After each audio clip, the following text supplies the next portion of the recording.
The slap cracked through the ballroom like lightning. Then silence. Every sound died. Glasses froze mid-air, 170 guests staring as Evelyn Cole's glasses skidded across the marble floor of the Cypress Grand Hotel. Her cheek burned, her breath caught. In front of her, radiant in white satin and arrogance, stood Sienna Brooks, the bride. Her smile was sharp as glass. "You're selfish, Evelyn. Give me the keys to your apartment. You don't need all that space anymore." The string quartet stopped mid-note. No one moved. Evelyn bent down, picked up her glasses with trembling hands, and slid them on. A sea of polite faces pretended not to see. Her son, Daniel Harper, 35, stood beside his new wife, pale and silent. "Daniel," she whispered, voice shaking, "you'll let her speak to me like this?" He didn't look at her. "Mom, please. Not now. We'll talk later." Later. The word cut deeper than the slap. Sienna's smile widened for the crowd. "We're just being practical. Daniel and I need privacy to start our marriage. You don't even use that apartment." Evelyn's voice was calm, almost too calm. "Practical. That's what you call it?" Guests shifted uneasily, murmuring. Someone whispered, "Poor woman." Heat rose in Evelyn's chest. Her humiliation burned brighter than the ballroom lights. She had worked 40 years as a nurse, buried her husband, paid her son's debts, and built her life on quiet dignity. And now she was being stripped of it in front of strangers. Sienna turned toward the guests, her tone suddenly sweet. "She'll come around," she said lightly. "She's always been generous." Nervous laughter rippled through the room. Evelyn straightened, spine stiff as steel. "Enjoy your evening," she said evenly. "It's your day." Sienna blinked. "Don't make a scene, Evelyn." "I'm not," Evelyn replied. "You already did." A hush swept through the crowd. For the first time, people looked up, curious, uneasy. Sienna's mask faltered. Evelyn turned, lifted her chin, and walked toward the exit. Her heels struck the marble floor in a steady, defiant rhythm. In her purse, wrapped in velvet, lay a brass key, small, old, and powerful. It unlocked a safety deposit box her late husband, Marcus, had left in her name. Inside waited the truth: property deeds, investment bonds, and a will worth over $4 million. For years she had hidden it, living modestly to protect her son from greed. She had thought she was safeguarding him. Now she knew she had only weakened him. At the ballroom doors, she paused. Behind her, Sienna was laughing again, hand on Daniel's arm like a prize. Daniel stared at the floor, shame creeping across his face. Evelyn felt no hatred, only clarity, the kind that arrives after too much pain. She stepped into the hallway. Cool night air drifted in from the open terrace, smelling of jasmine and salt from Charleston Harbor. The sting on her cheek had faded, replaced by something sharper: resolve. Evelyn walked down the corridor lined with golden mirrors and white lilies. Her reflection followed her, silver-gray curls, proud eyes, and a posture that no longer bent. "Enough," she whispered. No more silence. She took out her phone. At the top of her contacts sat one name: Victor Alvarez, her husband's old financial advisor, the only man who knew everything. She pressed call. "Mrs. Cole?" Victor's voice was calm, measured. "Victor," she said, low but steady, "it's time. Bring the documents tonight." A pause. "Are you sure? Once we begin, there's no going back." Evelyn looked out toward the harbor lights shimmering through the window. "I'm sure," she said. "They need to learn what it costs to destroy respect." She ended the call. The brass key caught the light, gleaming like truth, waiting to be unleashed.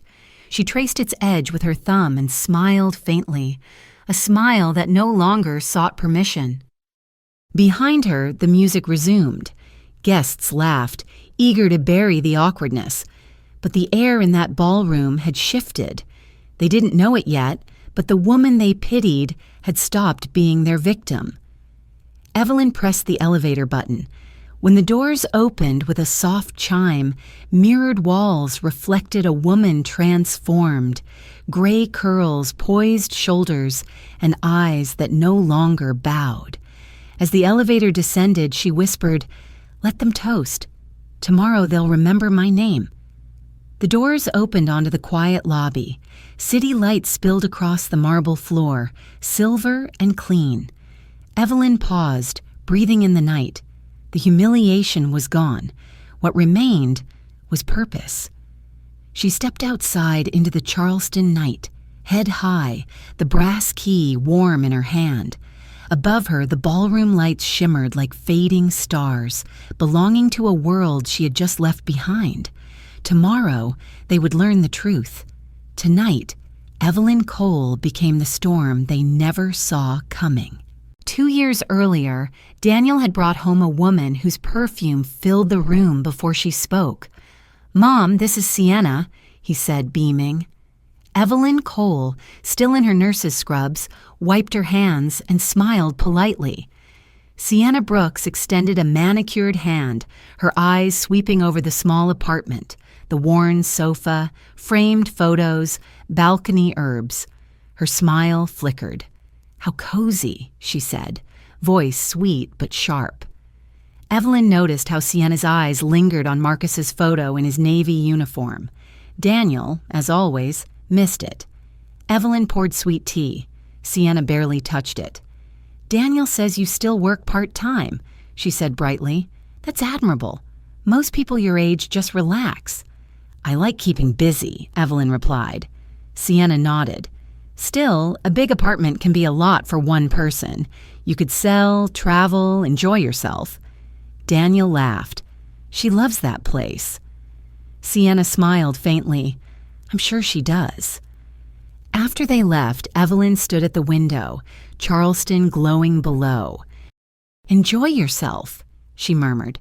"Funny how some people define joy by taking."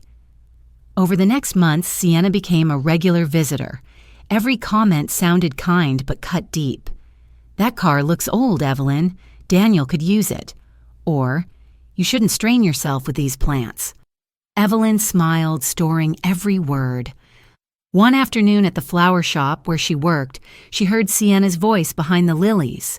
"Yes, her place is in the quarters district near the river. If I convince her to move, we can stay there rent-free. She'll think we're helping." Evelyn froze, scissors in hand. When Sienna turned and waved, Evelyn smiled back, calm and polite. That night, she brewed tea and thought of Marcus's voice. Kindness without caution is surrender. He'd been right. A few weeks later, Sienna arrived for Sunday dinner carrying brochures. "Daniel and I found beautiful senior communities," she announced. "Pools, activities, medical staff, you'd love it." Evelyn set down her fork. "And where would I live while waiting for a room?" "With us, of course," Sienna said sweetly. Daniel nodded. "It's just an idea, Mom." Evelyn smiled thinly. Ideas have consequences. That night, unable to sleep, she opened the small metal box Marcus had hidden. Inside were property deeds, investment papers, and a brass key to a safety deposit box. The numbers stunned her, more than $4 million in assets. For decades, she'd lived modestly, hiding wealth to protect Daniel from greed. But now she saw the danger wasn't outside, it sat at her table. The next morning, she visited her neighbor Anaya Patel, who listened quietly. "That girl doesn't love your son," Anaya said. "She loves what's yours. Wait, watch, prepare." "I've waited long enough," Evelyn said softly. From that day, she watched every move. Sienna's mask slipped piece by piece. "Daniel says you own this place outright," she said one afternoon. "That's impressive. It must feel secure knowing it'll stay in the family." Evelyn's tone stayed gentle. "Security isn't about walls. It's about truth." 3 months later, Sienna returned with another brochure.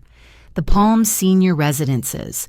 Ocean view, full care, perfect for you. Evelyn flipped through the pages. Lovely, she said. Maybe after my medical evaluation. Daniel frowned. What evaluation? Oh, just a hospital requirement, she lied smoothly. That evening, she found an old business card in Marcus's files. Victor Alvarez, estate attorney. She hesitated, then called. Mrs. Cole, Victor said, voice steady. It's been years. I might need your help soon, she said. My family's forgetting who I am. He paused. Should I be concerned? Not for me, she replied. For them. Later, standing on her balcony, she watched harbor lights shimmer across the water. She pressed the brass key into her palm until it left an imprint. The city was peaceful, but she knew storms didn't begin with thunder. They began with silence. In the weeks that followed, Sienna's charm grew sweeter, her greed sharper. You shouldn't handle bills anymore, she said. Daniel and I can take care of it. Evelyn smiled softly. You're right. I shouldn't have to handle them. When they left, she locked the door and whispered, Soon. She called Victor again. Prepare everything, she said. If I act, there must be no delay. You understand what that means? He asked. It means protecting what's mine, she said, before they destroy him and themselves. That night, Evelyn placed the brass key on her nightstand. It gleamed in the lamplight like a promise. She didn't yet know when she'd need it, but she knew one thing for sure. The day would come, dressed in white silk and champagne, when truth would finally rise and destroy every lie built on greed. The ballroom still haunted Evelyn's mind, the sting on her cheek, the laughter that followed, the son who said nothing. She hadn't slept that night. Instead, she sat by the window and watched dawn rise over Charleston Harbor, deciding she was done being silent. By morning, she picked up her phone and dialed a number she hadn't used in more than a decade. Victor Alvarez, answered a calm, familiar voice. It's Evelyn Cole, she said. I need to see you today. A pause. Mrs. Cole, after all this time, is something wrong? Not yet, she said, but it will be if I stay quiet any longer. 2 hours later, she sat across from Victor in his downtown office. He looked older, silver hair, sharper eyes, but still carried the same quiet precision that had once helped her and Marcus build their future. He glanced at the brass key she placed on his desk. You kept it. I keep what matters, she said. That key opens the box at Charleston National. Inside are deeds, investments, Marcus's will. I need it all reviewed. You're updating your estate? Victor asked. I'm exposing the truth. My son thinks I'm broke. His wife thinks I'm weak. They're both about to learn who I really am. Victor leaned back, studying her. You realize this means cutting Daniel out. I'm not cutting him out, she said evenly. I'm cutting him free of her control, of lies, of easy money. He opened a file. Marcus left you solid. 3 rental homes, a downtown building, and investments worth more than $4 million, all untouched. I wanted Daniel to build his own life, she said softly. Instead, he built a cage around mine. Victor looked up. So what do you want me to do? Restructure everything, she said. He gets nothing until he clears his debts and completes a year of financial counseling. If he fails, it all goes to charity for abused seniors. Victor blinked. That's harsh. It's honest, she replied. He nodded, pulling a legal pad toward him. You're remarkable, Mrs. Cole. Most people your age would just forgive. Evelyn smiled faintly. Forgiveness is earned, not inherited. They spent hours drafting documents, each signature a quiet strike of power. When he finished, Victor said, I can file these now unless you want to make a statement. I do, Evelyn said. Tomorrow night, Royal Oaks Ballroom, 8:30. He frowned. Publicly? She humiliated me in front of everyone. Let them see who they mocked. Victor hesitated, then nodded. "I'll bring the papers myself." That night, the harbor shimmered through her window like spilled gold. Her neighbor, Anaya Patel, knocked softly, holding a tin of biscuits. "I heard what happened," she said. Evelyn exhaled. "I suppose everyone has." Anaya studied her. "You're planning something." "Yes," Evelyn said, "something they won't forget." Anaya's expression softened. "Then do it with dignity. That's something no one can steal." After she left, Evelyn poured a glass of wine. Her phone buzzed, Daniel's name. "Mom, please don't be mad." Sienna didn't mean it. Another message followed. "We'll talk tomorrow." Evelyn deleted both. Tomorrow he would learn what talk really meant. Near midnight, she called Victor again. "Are the papers ready?" "They are," he said. "Should I bring them to your apartment?" "No," she said. "Bring them to Royal Oaks tomorrow night. I'll be there." He hesitated. "Evelyn, are you sure?" "I've never been more sure," she said. "They need to see the truth in daylight." After hanging up, she stepped onto her balcony. The air smelled of salt and jasmine. Beneath her, Charleston shimmered, elegant, oblivious, full of secrets. She thought of Marcus, of his favorite saying, "Patience is not weakness, it's preparation." "You were right, my love," she whispered. "It's time." At sunrise, she baked muffins for Anaya, leaving them by her door with a note, "For your kindness, not your curiosity." Then she dressed carefully, navy suit, pearl earrings, the same she'd worn to Marcus's funeral. By evening, the city lights blinked outside her window. Her phone rang again, Daniel. She let it ring until it stopped. Silence was the only answer he deserved. At 7:30, she locked the door, purse in hand. Inside were the signed documents and the brass key, gleaming faintly like a secret ready to be revealed. Downstairs, a black sedan waited. As the car moved through downtown, Evelyn watched Charleston's skyline, church spires, gas lamps, the glittering harbor. Her reflection in the window looked older, but unbroken. "They wanted a scene," she whispered. "I'll give them one." Marcus Cole had built his life on precision. After leaving the Navy, he became a civil engineer who believed discipline could outlast chaos. Every beam, every nail, he used to tell Evelyn, must have a purpose. His quiet ambition and her patience had turned modest paychecks into a hidden fortune. They never flaunted it. To the neighbors, they were just a hard-working couple who lived below their means. To each other, they were partners in a secret empire built from silence and trust. When Marcus died, Evelyn promised to protect what they'd built. For years, she lived by that vow.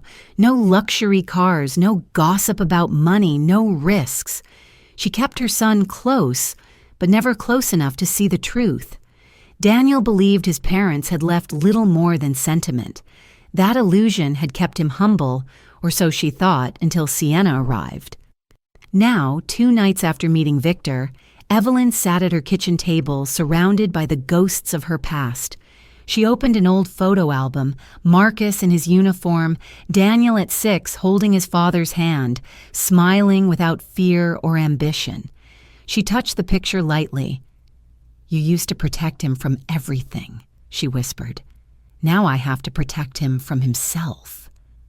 The doorbell broke the silence. It was Anaya, her neighbor, holding a casserole. "You need strength," she said simply. Evelyn smiled. "Strength isn't the problem.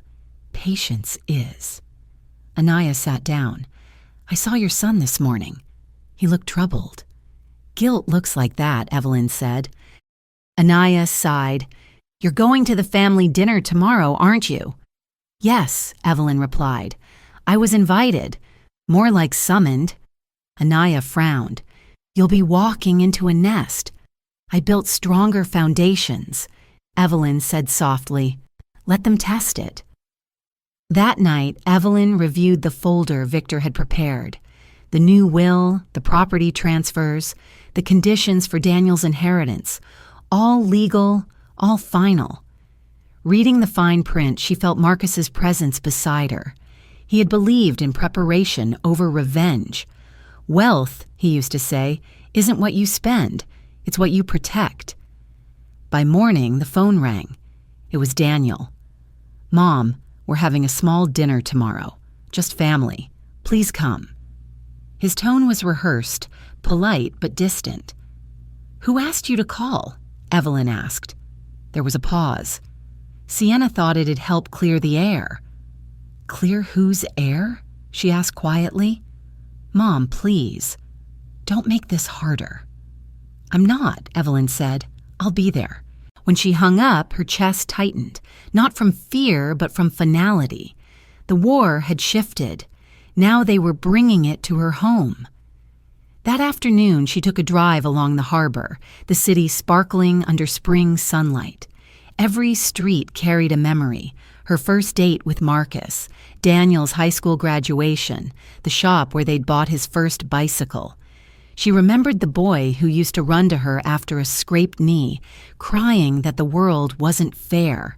She'd told him fairness was earned. Now he would learn what that meant. Back home, she placed a single envelope on her desk addressed to Victor. Inside were instructions in case something happened to her, account details, donation clauses, and a note that read, "If truth costs me peace, pay it gladly." As evening fell, she sat by the window again. The lights along the harbor shimmered like constellations. She thought of Marcus's voice during their last hospital night. "If you ever need to choose between peace and dignity," he'd whispered, "choose dignity. You can rest later." Evelyn closed her eyes. Tomorrow she would walk into that dinner not as a mother seeking forgiveness, but as a woman reclaiming her power. At 10, she received one last call. It was Sienna. "Evelyn," the young woman began, tone sugar sweet, "Daniel and I really want tomorrow to go smoothly. Let's keep things civil, okay?" Evelyn's reply was calm. "Civility depends on honesty, dear. Bring that and we'll be fine." Sienna hesitated. "I just don't want things to get uncomfortable." "They already are," Evelyn said, and ended the call. The night was still.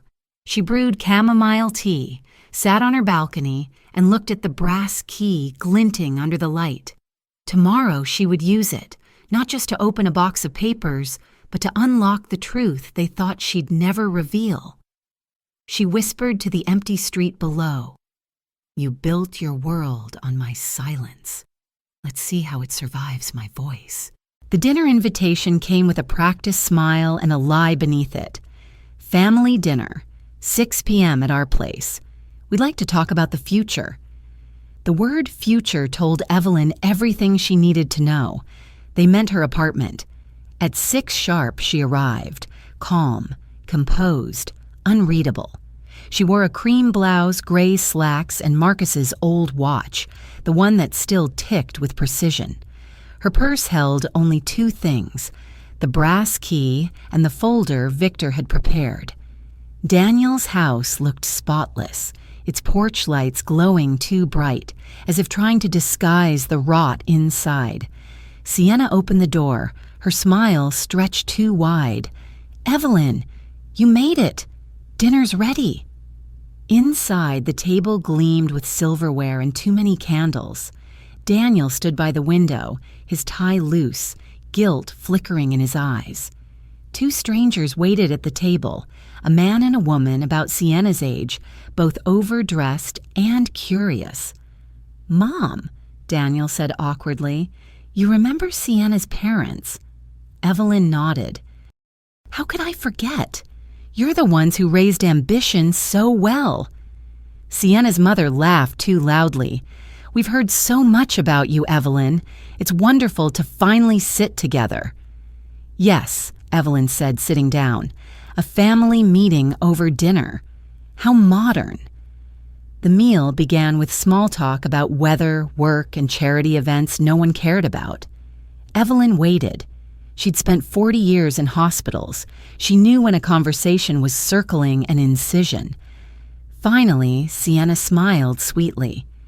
Evelyn, Daniel, and I were thinking about your comfort. That big apartment must be difficult to manage alone. We found a beautiful senior community by the marina. It has full staff and ocean views.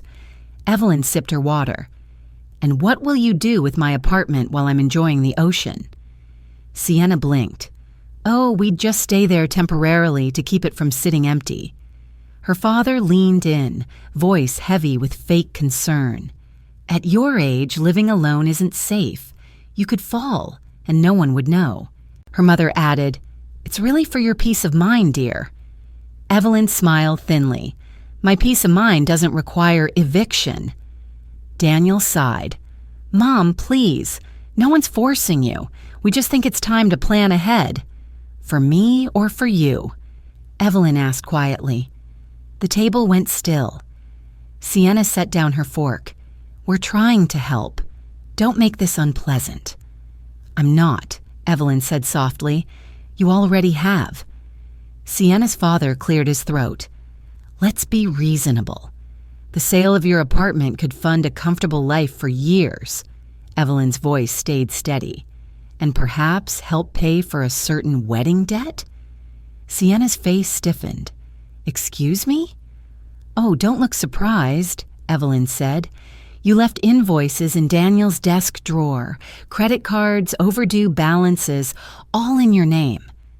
Daniel froze. Mom, I raised you, remember, she said. You forget how easily mothers notice. Sienna's mother tried to laugh. You misunderstand. Young couples, Evelyn interrupted. Manipulate older relatives? Yes, I've noticed. The father's patience broke. Mrs. Cole, you're being ungrateful.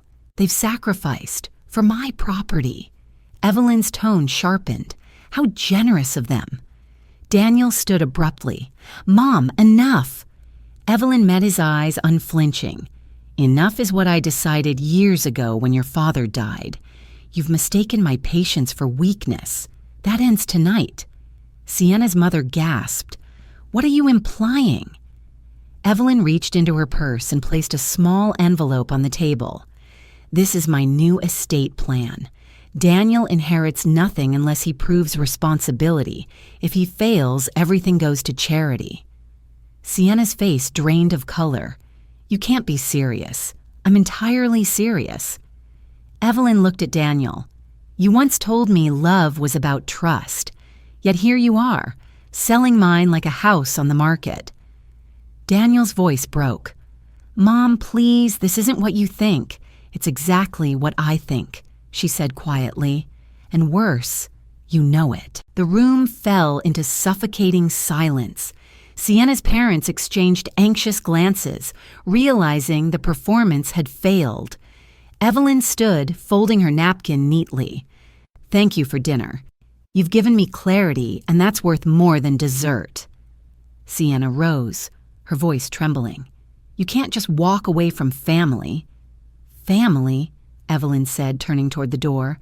Family protects you. Parasites drain you. Daniel stepped forward. Mom, please, wait.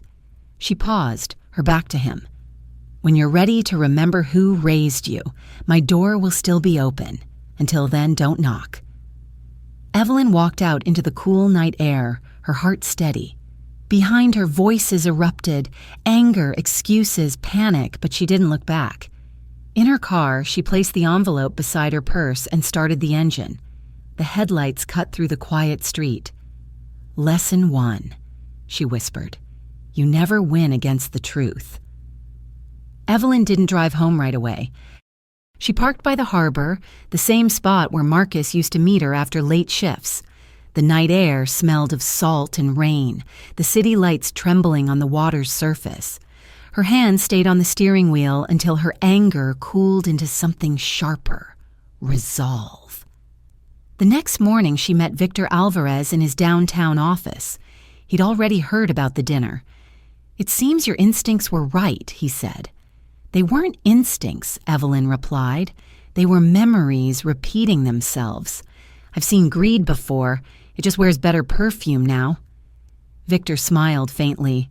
You're remarkably calm for someone planning war. Calm doesn't mean mercy, she said. He opened a folder. Everything's finalized. The new will is legally binding. If they contest it, they'll lose. Good, she said, because they will try. He handed her another envelope.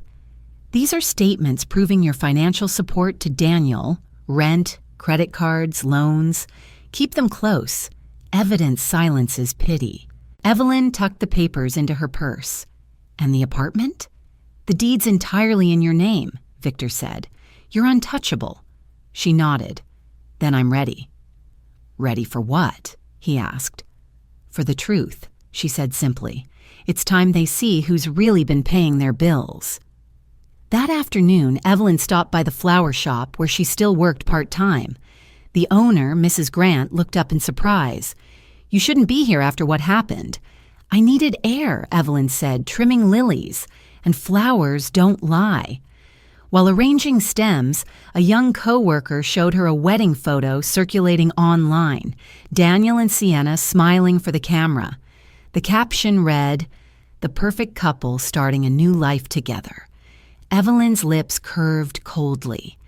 Perfect, she murmured. Let's see how long that lasts. By evening, a car was waiting outside her building. Daniel sat behind the wheel, eyes red. He followed her inside without invitation. Mom, what are you doing? Sienna's hysterical. You embarrassed us. Evelyn set down her keys. I defended myself. That's not the same. She didn't mean to hurt you, he said. She just wants us to have stability. By stealing mine? Evelyn asked. Daniel rubbed his face. You've always had more than you needed. Why hold on to it? Her voice dropped low. Because I earned it. Because your father built it with his hands, not his charm. Because we sacrificed so you could have choices, not entitlement. Daniel's jaw tightened. You're twisting everything. You never liked Sienna. I liked you, Evelyn said quietly, and I still do, but I don't like the man she's turning you into. He stared at her. If you go through with this will, you'll destroy what's left of our family. Evelyn's eyes softened. No, Daniel, I'm saving it. From rot. He said nothing more. When he left, the door slammed so hard the frame shook. Evelyn stood still, breathing deeply until the ache turned to calm. The next morning, she met her neighbor Anaya by the mailboxes. He came last night, Anaya guessed. Yes, Evelyn said. He wanted to bargain. And you? I stopped negotiating my worth years ago. Anaya smiled faintly. Good. Let them live with their choices. 2 days later, the storm arrived. Sienna appeared at the flower shop wearing sunglasses that failed to hide her red eyes. Evelyn, we need to talk, she said, her voice brittle. Daniel hasn't slept. He feels terrible. Guilt is a good teacher, Evelyn said, arranging roses. You're cruel, Sienna snapped. You've ruined everything. If your everything depends on my money, Evelyn said evenly, maybe it deserved to be ruined. You'll regret this. Daniel loves you, Sienna said. He'll remember that when the world stops flattering him. Sienna's voice shook. You can't just cut us off. I already have. Evelyn handed her a white lily. Take this. It suits you, beautiful, but poisonous if swallowed. Sienna's face flushed. She stormed out, slamming the glass door so hard the petals trembled. Mrs. Grant peeked from the counter. Should I call someone? No, Evelyn said softly. The storm's nearly over. That night, her phone rang again. Victor. You'll want to know this, he said. Sienna's contacted a lawyer. She's asking about declaring you mentally unfit. Evelyn laughed quietly. Predictable. I can file a preemptive claim, Victor offered. No, Evelyn said. Let her dig. The deeper she goes, the more truth she'll uncover. After the call, Evelyn walked onto her balcony. The air was heavy with heat. Thunder rolled somewhere beyond the harbor. She looked out over the dark water and whispered to Marcus, "You'd tell me to forgive, but this isn't revenge, it's balance." Far out at sea, lightning split the sky, reflecting in her eyes. Evelyn smiled faintly. "Let it come," she said. "I'm not afraid of storms anymore." Rain swept across Charleston Harbor that night, washing the city clean. Evelyn sat by her window, tea cooling in her hand, watching the storm roll over the water. She had always liked storms. They stripped away what was false, leaving only what could endure. At 8 the next morning, her phone rang. Victor's tone was grave. She filed it. A petition for a mental competency evaluation. They claim you're unstable and making reckless financial decisions. Evelyn let out a slow breath. Sienna finally shows her claws.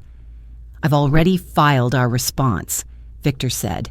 "Medical records, financial documents, everything proves you're perfectly capable. The judge will see through this." "Good," Evelyn replied. "But I'm not here to win a case. I'm here to end their illusion." After hanging up, she gathered her own evidence, bank statements, receipts, and every text Daniel had sent begging for money. Her life's work reduced to proof of how far her son had fallen. By noon, Anaya arrived with a basket of muffins. "You've seen the internet?" she asked, holding out her phone. Evelyn squinted at the screen. There it was, the wedding video, the slap. Her calm, quiet exit. Captioned, "The mother-in-law who fought back." "It's gone viral," Anaya said proudly. "Half the city's on your side." Evelyn smirked. "Fame wasn't on my list of goals, but I'll take poetic justice." That afternoon, Victor called again. "Public sympathy is working in our favor. Sienna and Daniel are drowning in bad press." "Good," she said. "Now they know how humiliation tastes." Still, the messages poured in, strangers thanking her for standing up for herself. She didn't reply to any of them, but read each one carefully. It was strange to be seen again. That evening, a knock rattled her door. Daniel stood there, rain-soaked, eyes red. "Mom, please let me in." Evelyn hesitated, then stepped aside. He smelled of whiskey and regret. "Sienna went too far," he said. "I didn't know she'd file anything, I swear." "She did it because you let her," Evelyn said quietly. "I didn't mean for it to get this ugly. Ugly started the moment you forgot who raised you." He dropped onto a chair, hands shaking. "I love her, Mom. I just wanted peace." "Peace built on silence isn't peace," she said. "It's surrender." He looked up, pleading. "What do you want from me?" "The truth," she answered. "And maybe a son who still remembers his mother's face without shame." Daniel rubbed his eyes. "You've changed." Evelyn's tone softened. "No, I just stopped mistaking tolerance for love." He stood, defeated. "If this goes to court, it'll destroy us." "It already has," she said. After he left, Evelyn sat in the dark, listening to the rain. The boy she had raised was gone, but maybe the man could still find his way back.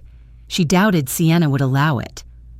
The next morning, Victor met her at the courthouse. "Stay calm," he said. "The judge won't tolerate theatrics." Sienna and her parents sat across the aisle, their lawyer whispering frantically.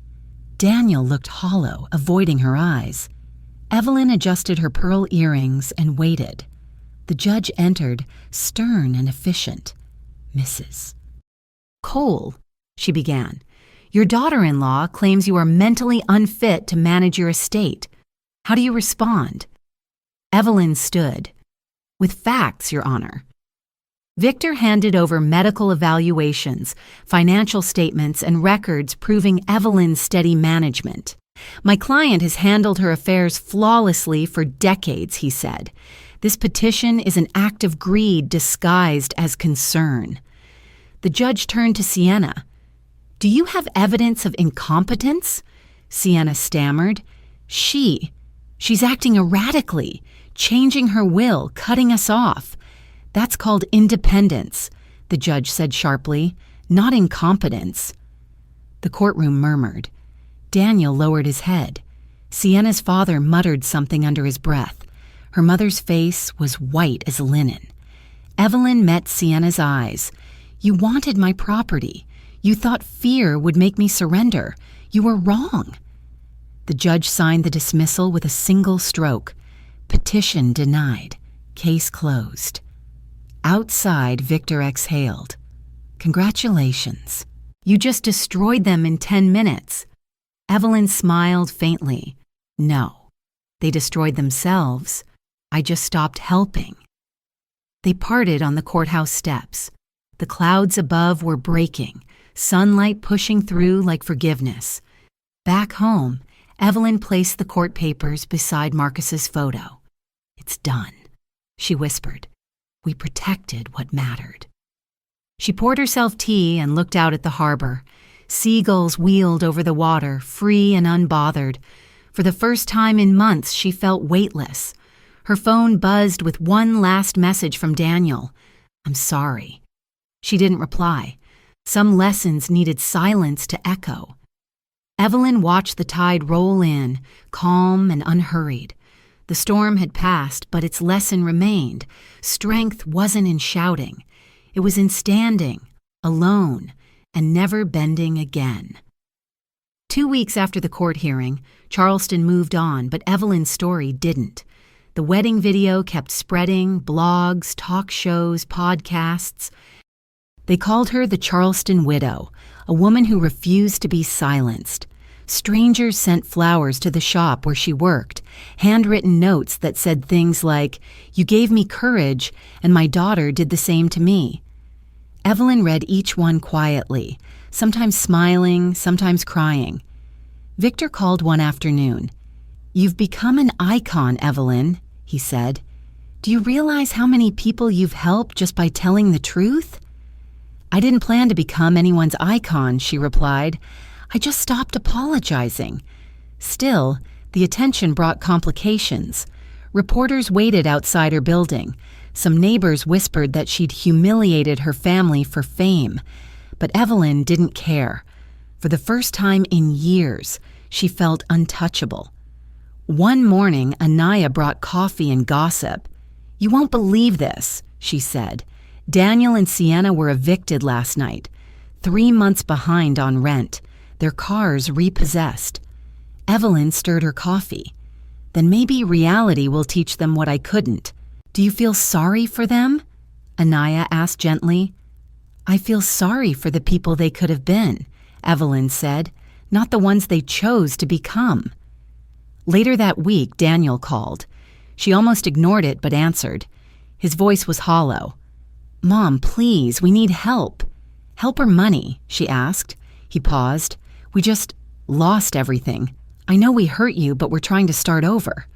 Evelyn sighed. "Then start. I already did."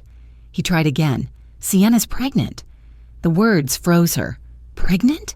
"Yes. She's scared. We're staying with her parents for now, but..." Evelyn cut him off. "You mean the same parents who tried to take my apartment?" He went quiet. "Mom, please, this isn't about them. It's about the baby." "The baby will need good examples," Evelyn said softly. "Be one. Are you really turning your back on your own grandchild?" "No," she said.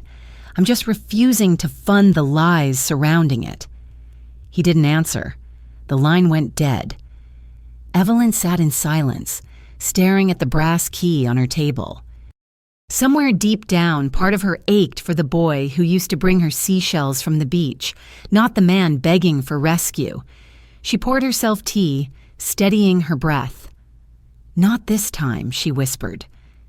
Days later, Victor visited with news. "Their attorney reached out," he said. "They're offering to withdraw all claims if you agree to a private financial settlement." Evelyn laughed, dry and low. "They've already lost everything. What do they think I'll buy from them? Their silence?" "I told them as much," Victor said. "They're desperate." Daniel mentioned the pregnancy again.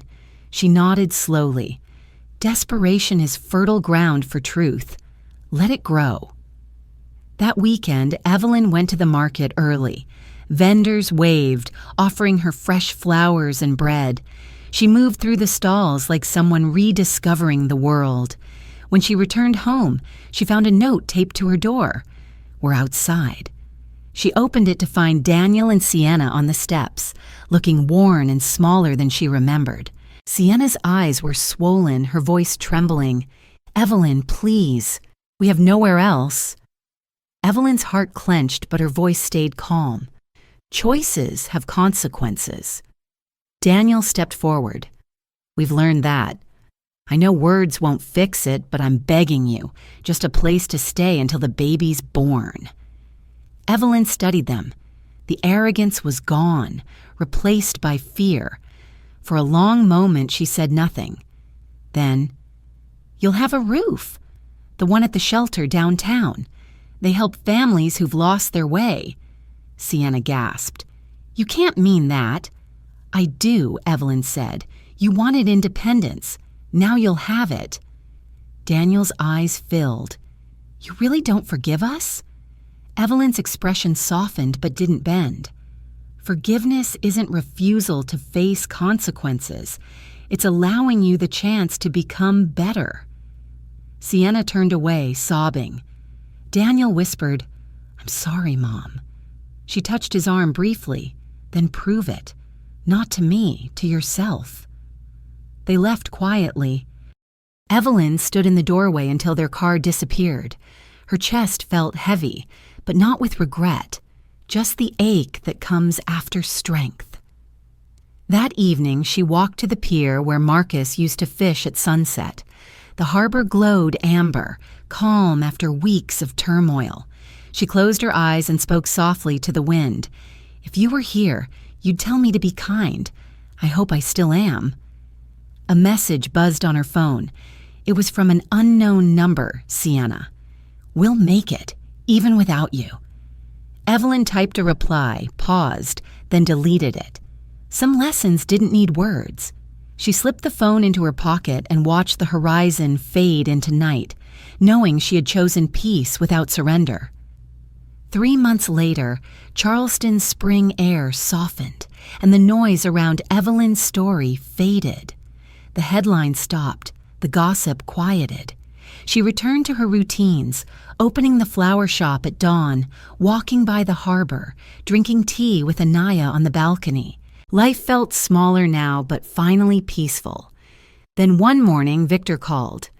"Evelyn, you should hear this from me," he said. "Daniel's company has gone bankrupt. He's lost his job." Evelyn didn't flinch. The higher the illusion, the harder the fall. "There's more," Victor added. "Sienna's parents left town. She's been admitted to a public clinic. Pregnancy complications." Her hand tightened around the phone. "Is the baby all right?"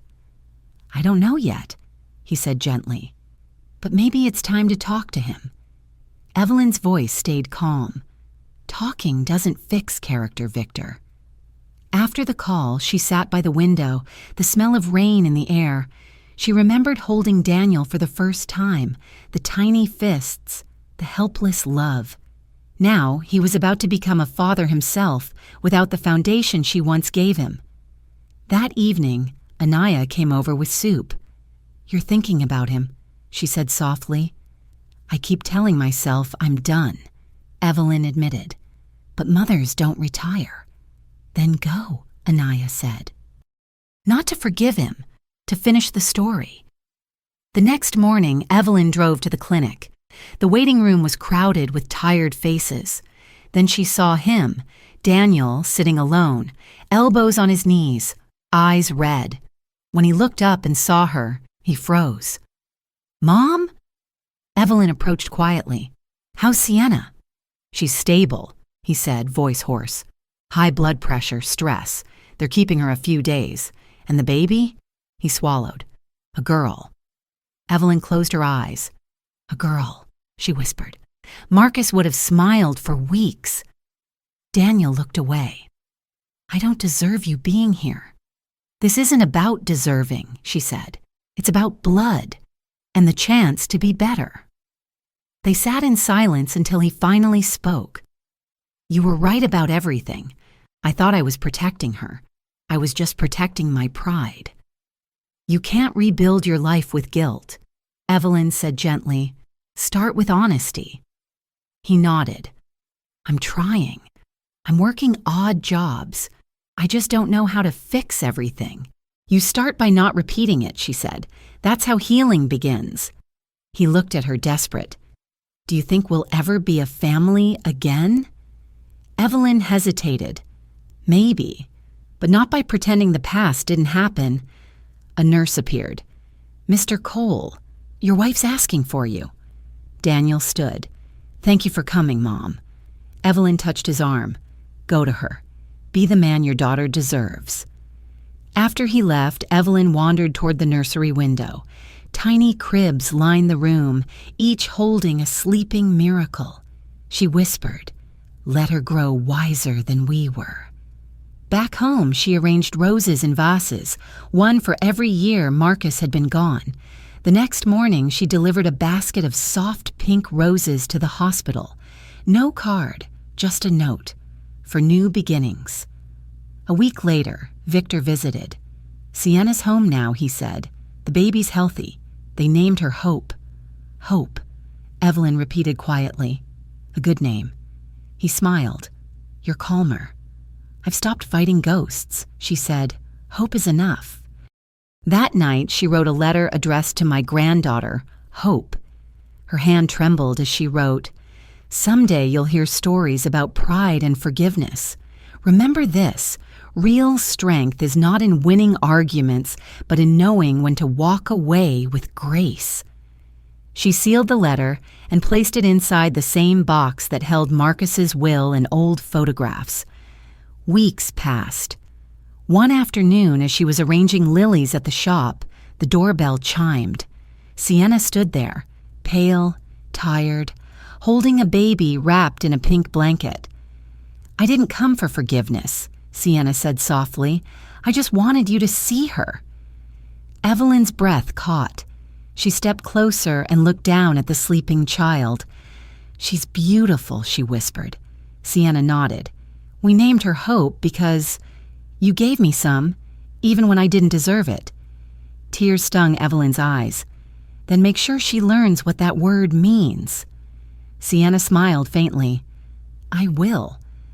Before she left, Evelyn said quietly, take care of her, Sienna, and of yourself. When the door closed, Evelyn stood among the flowers, listening to the gentle hum of the city outside. Her hands were trembling, but her heart felt steady. She looked at the bouquet of pink roses still on the counter, the petals open and alive. For the first time in years, peace didn't feel like surrender. It felt like truth finally breathing on its own. By summer, Charleston shimmered beneath golden heat, and Evelyn's days had settled into quiet rhythm. Mornings at the flower shop, evenings with tea, nights by the harbor. Peace had become her new luxury, earned one hard lesson at a time. One Friday, Victor walked in holding a manila folder. You've been invited to speak, he said. Evelyn glanced up from trimming roses. Speak? To whom? Channel 7. They're doing a series on elder financial abuse. They want your perspective. Evelyn chuckled. You mean they want the woman who disinherited her son? They want the woman who survived, Victor said. You gave people a voice. Now they want to hear it. That night, Evelyn sat on her balcony watching the harbor lights flicker. She'd avoided the public eye since the trial, but something inside her shifted. If her story could stop one family from falling apart, it was worth the discomfort. All right, Marcus, she murmured. I'll tell them. 2 weeks later, she arrived at the studio in a navy blue dress and pearls. The host, Catherine Diaz, greeted her warmly. You've inspired thousands, Mrs. Cole, she said. Thank you for being here. I'm not here to inspire, Evelyn replied. I'm here to warn. When the cameras rolled, Catherine introduced her as the Charleston widow whose quiet courage exposed a hidden kind of cruelty, family exploitation. "What made you speak up?" Catherine asked. "A slap," Evelyn said simply, and the silence that followed. That silence told me everything. When the people you love watch you be humiliated and say nothing, you stop being family, you become property. The studio went silent. Catherine asked softly, "What was the hardest part?"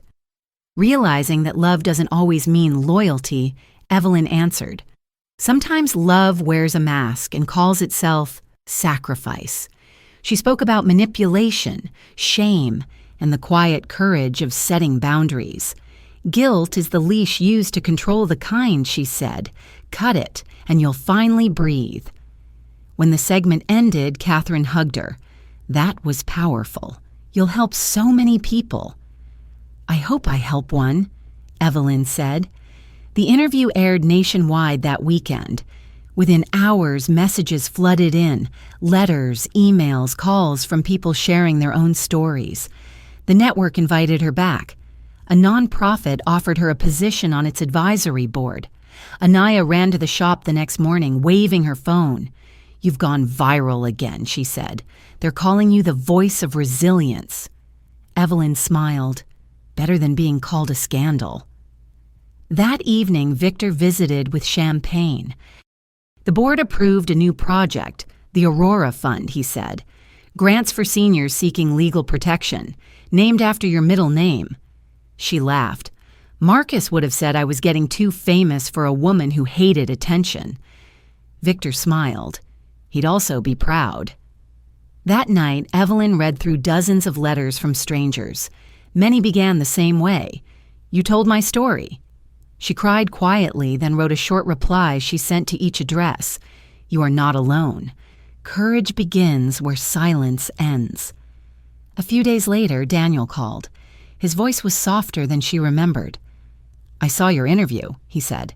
"You were amazing." Evelyn's tone was calm. "I spoke truth, that's all."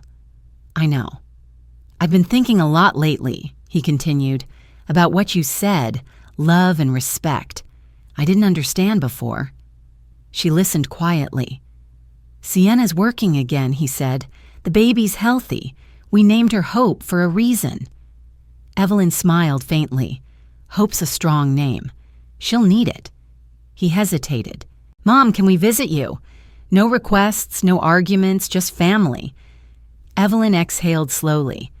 "When you're ready to come with humility, the door will be open." "I am," he said softly. "Then start by showing her the world you want her to grow in," she said. "One built on honesty, not comfort." After hanging up, Evelyn stood by her window, the harbor breeze lifting the curtains. Somewhere out there, her granddaughter was learning to laugh. Victor called again the next morning. "The foundation wants to record your speech next month. They're launching a national campaign." Evelyn looked out at the horizon. "If it saves one woman from feeling helpless, I'll do it." "You realize you've gone from scandal to symbol," Victor teased. She smiled. Maybe both were necessary. That night, Evelyn wrote her speech by candlelight. The final line came easily. "Dignity isn't inherited, it's claimed, and once you claim it, no one can take it away." She folded the page, placed it beside Marcus's photo, and whispered, "We did it, love. The silence is finally broken." Autumn crept quietly over Charleston, tinting the trees along the harbor bronze and gold. The heat softened, the air turned crisp, and Evelyn found herself busier than she'd been in years. The Aurora Fund had grown faster than anyone predicted. Donations poured in after her interview, and within 3 months the organization had helped dozens of seniors reclaim stolen savings and homes. Evelyn became its public face, reluctantly at first, then with purpose. Every morning she arrived at the new office, a renovated townhouse filled with sunlight and flowers. Victor managed the finances, while Anaya handled community outreach.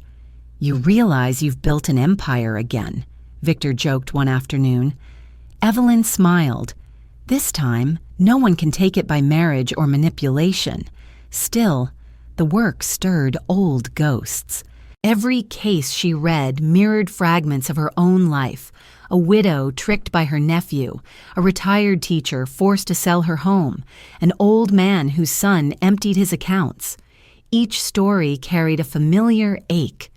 Evelyn listened, advised, and sometimes cried with them. "You can start over," she told each person. "Dignity doesn't expire."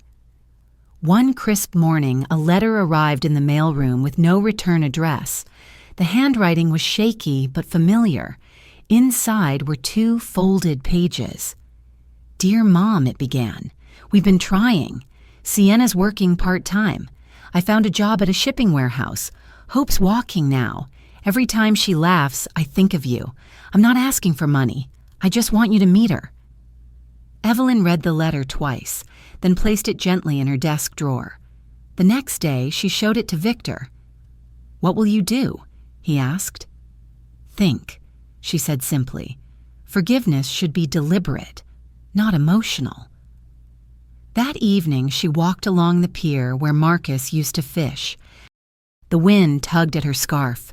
For the first time in years, she didn't feel anger, only a soft, cautious longing. Maybe Daniel had finally learned the lesson she had waited his whole life to understand. 3 days later, she made her decision. She called Daniel. He answered on the first ring. "Mom?" "I got your letter," she said. "Bring Hope by this Sunday. No speeches, no apologies, just family." His voice cracked. "Thank you, Mom." On Sunday afternoon, Evelyn set the table for 3. The smell of cinnamon tea filled the apartment. When the doorbell rang, her heart jumped. She opened the door to find Daniel holding a small girl with big brown eyes and curls that shimmered in the light. Sienna stood behind them, pale but calm. "This is Hope," Daniel said softly. Evelyn knelt, smiling at the child. "So you're the miracle everyone's been talking about." Hope giggled, hiding her face against her father's shoulder. Evelyn's chest tightened. She reached out, brushing the child's tiny hand. "You have your grandfather's smile." They sat together, awkward at first, then slowly warmer. Hope toddled between them, fascinated by the teacups and the cat curled by the window. Sienna helped clear the dishes afterward. "You've built something beautiful, Evelyn," she said quietly. "It took losing everything to find what mattered," Evelyn replied. Sienna looked ashamed. "I still think about that night. I can't undo it." "No," Evelyn said gently, "but you can live differently because of it." When they left, Daniel hugged her for the first time in years. "I'm trying to be better," he whispered. "You already are," she said. After the door closed, Evelyn stood for a long time, the smell of cinnamon still in the air. She looked at Marcus's photo on the mantel and whispered, "You were right.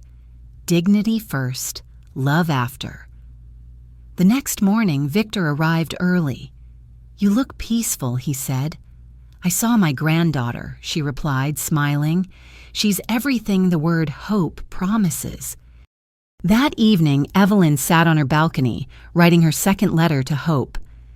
"My dear girl," she began, "one day you'll inherit stories about how your grandmother was stubborn, proud, maybe even difficult. Believe only this, that she loved fiercely enough to say no when it mattered." She sealed the letter and placed it beside the first one in the wooden box. Her phone buzzed, a photo from Daniel.